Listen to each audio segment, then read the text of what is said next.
Hello, and welcome back to Super Solvers, Gizmos, and Gadgets, where we are going to move over to the aircraft hangar and make our first aircraft, which I believe is a glider.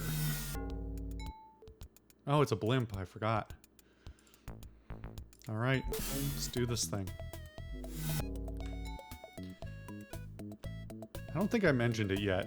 Back in the day, these, the songs in this game are A+. I don't know who the composer was on these. I don't know if they're even credited. But, you know what? I should look it up. I would guess that it was almost assuredly just some in-house musician. But, like, I don't know. Like, admittedly, it's old, low-quality MIDI, but still, fucking bangers, dude. Let's see. Is there anyone credited?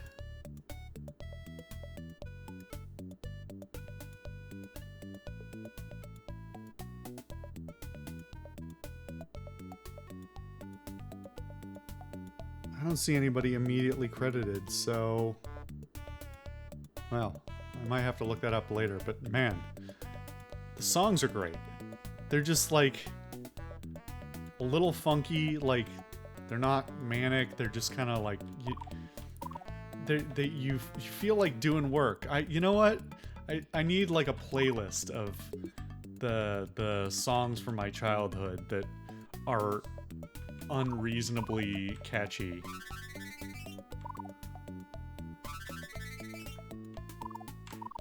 Alright, I think this is the one I want.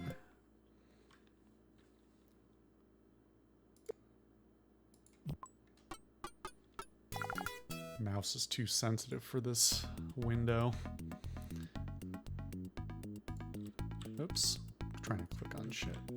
Come on. Okay, that was not the right one. Except, there is a door here. So if you could... Ah, well, there's one of your blind falls, like I was telling you about. Unfortunate. Oh, here we go. Yeah, like I said, these ramp up pretty quick, and they are not forgiving. You could build this whole thing, especially back in the day with the really crappy ball mice that everyone had. This would take forever for a little child's hand. And then it would just not work and you'd go, but it's right there, you fuck. You know, cursing like a sailor like every other child growing up in the 90s.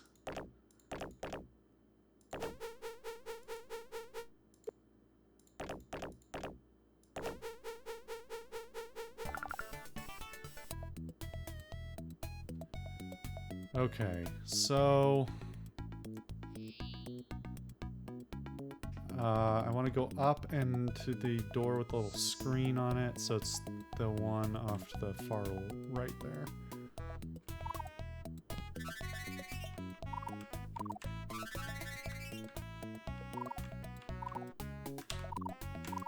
So yeah, trying to get that like precision jumping over the vent so you don't get dragged somewhere you don't want to be.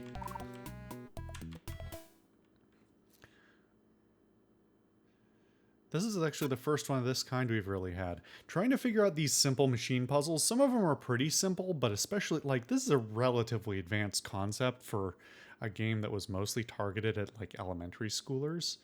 The idea of, like, fulcrum positioning and first and second class levers, and, like, screws and wedges and all these things, like, important topics, but not one that was super clear to kids that age, I think. And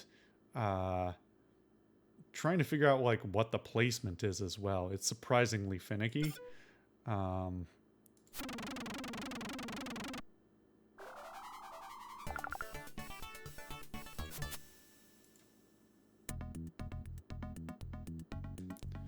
Okay.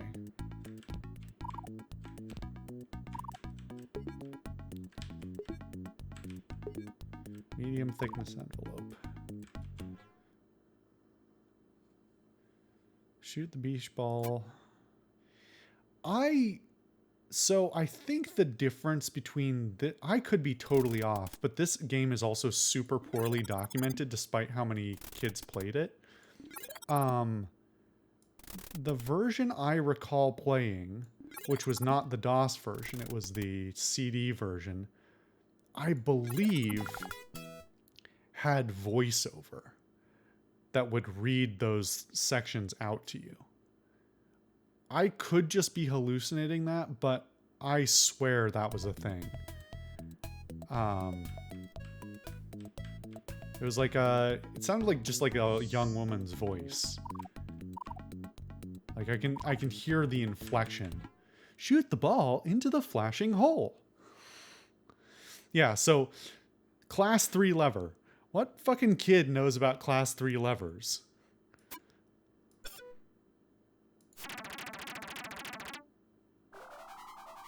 Like, what adults know about class 3 levers for that matter?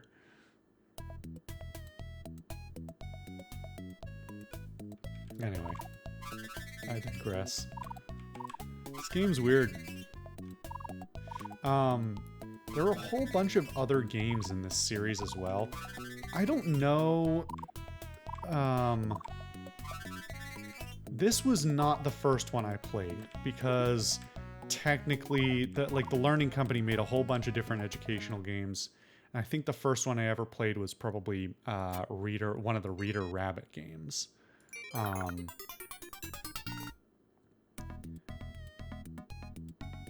Oh boy. Alright, time for some fucking precision platforming.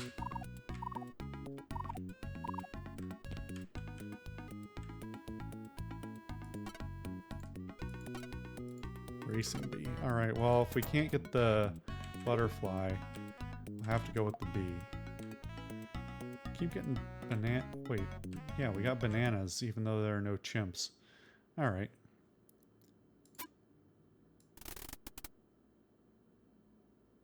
Four? Is that what you want? Kind of arbitrary, huh? Because that's a 7 for the basketball.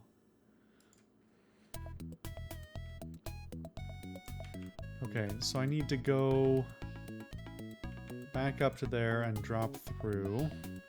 Get those 4 boxes.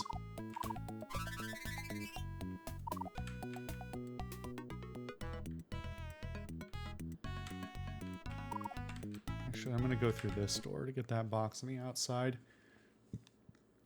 There's actually even more. Like, I remember all these songs really well. Oh, what am I doing? 6 on 5, which is 10 on 3. No, come back here.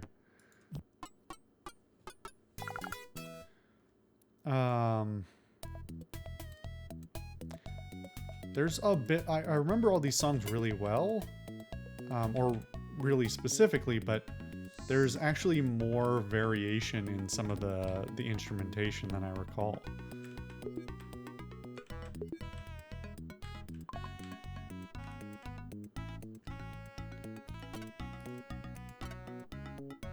I'm gonna go with the blue paint anyway, but let's see what we get. Red paint.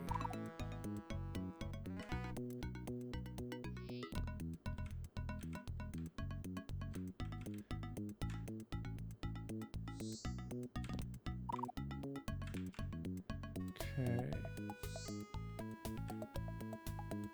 I actually don't know that...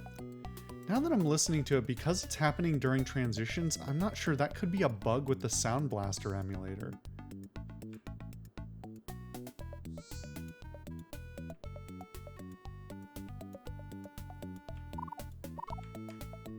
I'm not sure.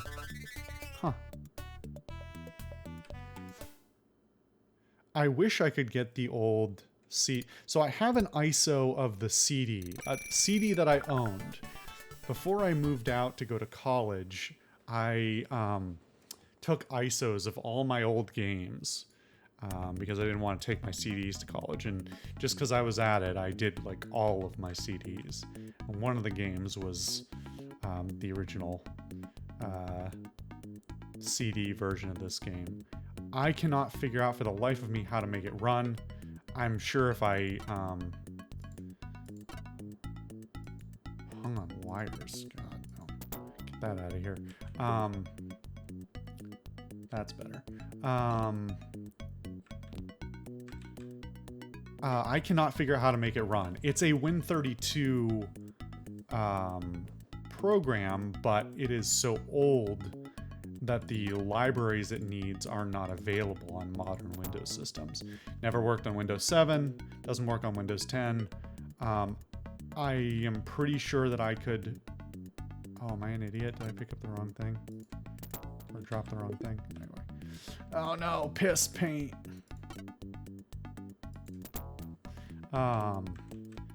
I would like to figure out whether I can either figure out how I can play that version of it, maybe through something like Wine that bundles the needed libraries, or just via emulation, or not emulation, but through a virtual machine configured for an older operating system like XP. So if I remember correctly, I have to turn it this way, otherwise it will get attracted to those other blocks and it'll be a whole thing.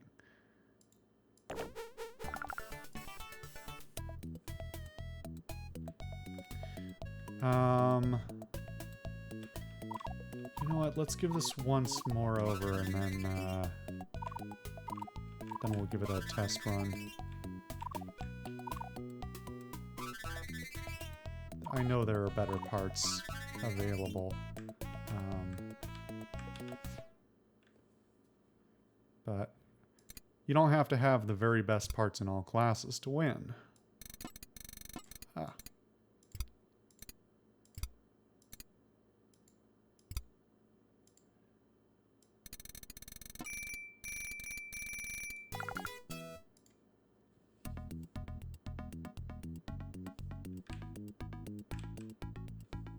Okay, what do we have? Engine in front of the gondola. Oh, it's the same thing. Are they all the same?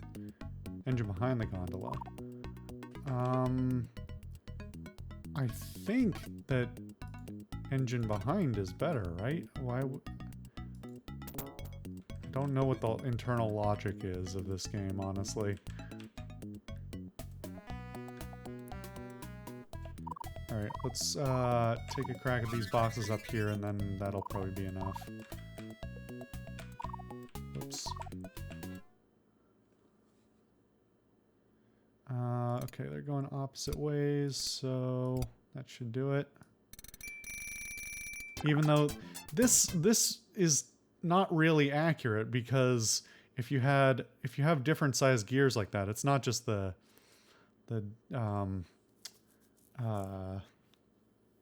you know, the number of gears that this one would also have a very different like throw distance than this one would. But anyway, nitpicking a children's game. It's very on brand for me. All right, get rid of the rectangular envelope. Inside, perfect. That's the one I want.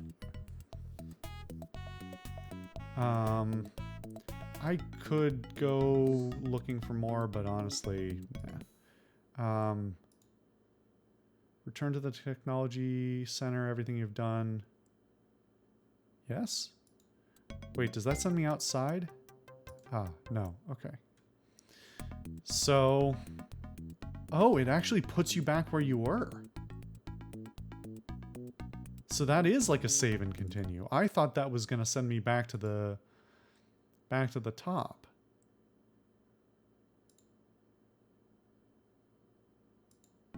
Huh. All right. So it shows how much I remember. I mean, this game has a shockingly robust save system for the era,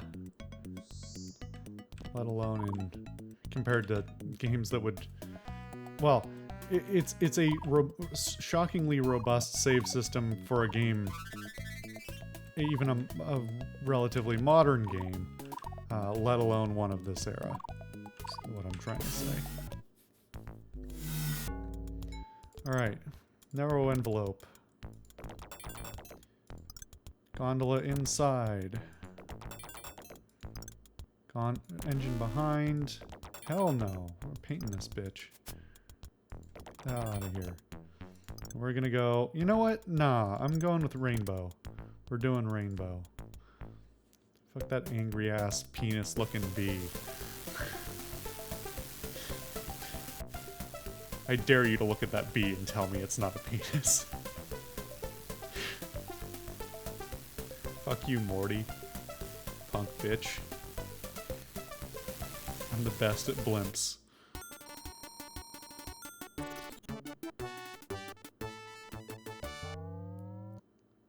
Congratulations, you won the race and have reached the rank of technician. You need a score of 60,000 to move up to the next rank. Keep up the good work. Alright. On the next episode, we're gonna head back to the automotive place and do our next car, I think. See you guys then.